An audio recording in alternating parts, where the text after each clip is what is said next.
श्री ऋषभ अवतार की कथा। महाराज नाभि की कोई संतान नहीं थी, इसीलिए उन्होंने अपनी पत्नी मेरु देवी के सहित पुत्र की कामना से एकाग्रता पूर्वक भगवान यज्ञ पुरुष का यजन किया।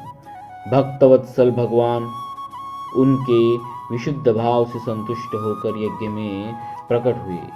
सभी ने सिर झुकाकर अत्यंत आदरपूर्वक प्रभु की पूजा की और ऋषियों ने उनकी स्तुति कर यह वर मांगा कि हमारे यजमान ये राजर्षि नाभि संतान को ही परम पुरुषार्थ मानकर आपके ही समान पुत्र पाने के लिए आपकी आराधना कर रहे हैं।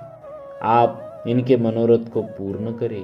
भगवान बोले, मुनियों, मेरे समान तो मैं ही हूँ, क्योंकि मैं अद्वितीय हूँ, तो भी ब्राह्मणों का वचन मिथ्या नहीं होना चाहिए।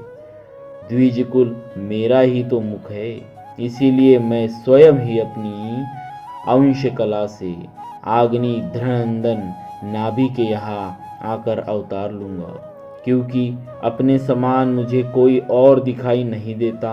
यह कहकर भगवान अंतर्धान हो गए और यथा समय महाराज नाभि की पत्नी मेरु देवी के गर्भ से ऊर्ध्वरेता मुनियों का धर्म प्रकट करने के लिए शुद्ध सत्व में विग्रह से प्रकट हुए। नाभिनंदन के अंग जन्म से ही भगवान विष्णु के वज्र अंकुश आदि चिन्हों से युक्त थे। सभी श्रेष्ठ सद्गुणों से युक्त होने के कारण महाराज नाभि ने उनका नाम ऋषभ श्रेष्ठ रखा। राजा नाभि ने यह देखा कि ऋषभदेव प्राणी मात्र को अत्यंत प्रिय लगते हैं और राज्य कार्य संभालने योग्य भी हो गए हैं।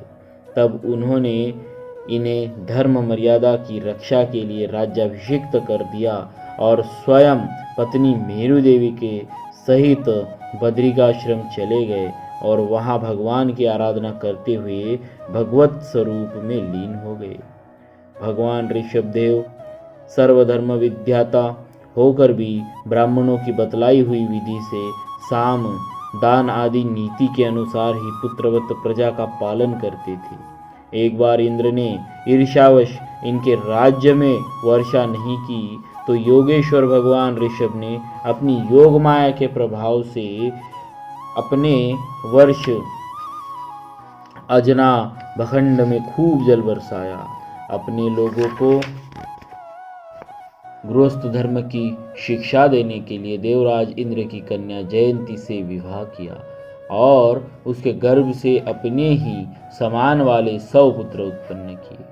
भगवान ऋषभ देव जी के 100 पुत्रों में भरत सबसे बड़े थे और थे बड़े भगवत भक्त। श्री ऋषभ देव जी ने पृथ्वी का पालन करने के लिए उन्हें राजगद्दी पर बिठा दिया और स्वयं उपशमशील निवृत्तिपरायण महामुनियों को भक्ति ज्ञान और वैराग्य रूप परम हंसोचित शिक्षा देने के लिए बिल्कुल विरक्त हो गए। निरंतर परमानंद का अनुभव करते हुए दिगंबर रूप से इतस्ततः भ्रमण करते हुए भगवान ऋषभ देव का शरीर कुटकाचल के वनों में घूमते हुए प्रबल दावाग्नि की लाल लाल लपटों में लीन हो गया।